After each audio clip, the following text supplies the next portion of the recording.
Juru bicara KPK Ali Fikri menyatakan ada 15 orang yang ditangkap terkait kasus dugaan lelang jabatan yang menyeret Gubernur Maluku Utara Abdul Ghani. Saat ini KPK masih melakukan penyelidikan lebih lanjut terhadap Gubernur Maluku Utara. Betul, kemarin tim KPK menindaklanjuti laporan masyarakat melakukan kegiatan tangkap tangan baik di wilayah Maluku Utara maupun di Jakarta. Dan sejauh ini ada sekitar 15 orang yang ditangkap baik di kota Ternate maupun Jakarta Selatan.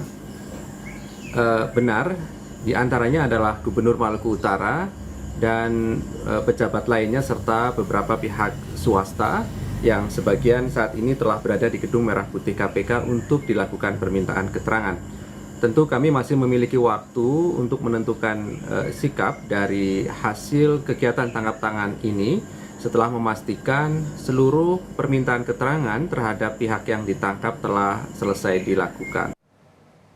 Presiden Joko Widodo menanggapi operasi tangkap tangan Gubernur Maluku Utara oleh KPK. Presiden meminta semua pihak menghormati proses hukum yang tengah berjalan. Hal itu disampaikan Presiden Jokowi di sela kegiatannya meresmikan jembatan Otista di Kota Bogor, Jawa Barat. Saat ditanya soal OTT yang menyeret Gubernur Maluku Utara, Presiden menegaskan agar semua pihak bisa menghormati proses hukum yang tengah berjalan di KPK. Dengan demikian telah diresmikan Gubernur Maluku Utara. Sama, hormati proses hukum yang ada, hormati proses hukum yang ada di KPK. Perkembangan terkini dari operasi tangkap tangan Gubernur Maluku Utara kemarin kita tanyakan langsung ke jurnalis Kompas TV Fedriska Ananda di Gedung KPK Jakarta. Fedriska, hingga saat ini bagaimana dengan perkembangan pemeriksaan terhadap Gubernur Maluku Utara yang ter-OTT KPK pada Senin sore kemarin?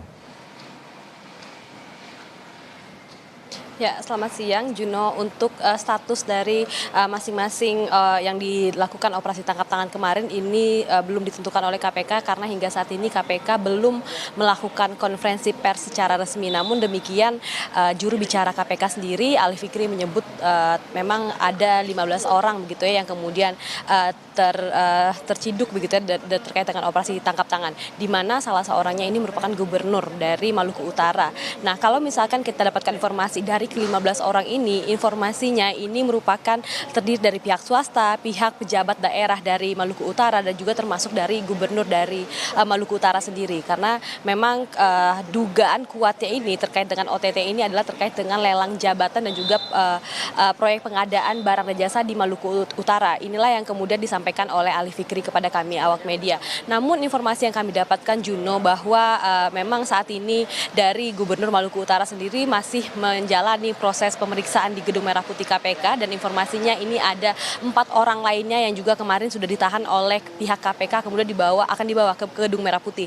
Di mana kalau misalkan kami dapatkan informasi ini mereka terbang dari Maluku ini sekitar pukul 7:15. Jadi seharusnya kalau misalkan perkiraan kita ini seharusnya sudah tiba di Jakarta, namun memang hingga saat ini belum tampak kedatangan dari 4 pejabat daerah Maluku Utara ini. Keempatnya ini adalah Imran Yakub merupakan Kepala Dinas Pendidikan Kebudayaan dan kemudian Daud Ismail, Kepala Dinas Pekerjaan Umum dan juga Ridwan Arsan, Kepala Biro Pengadaan Barang dan Jasa juga salah satu staf dari Dinas PUPR. Nah, inilah yang kita masih nanti kedatangan dari keempat orang ataupun pejabat yang kemudian ditangkap tangan oleh KPK terkait dengan OTT yang kemarin harus dihadapi oleh Gubernur Maluku Utara.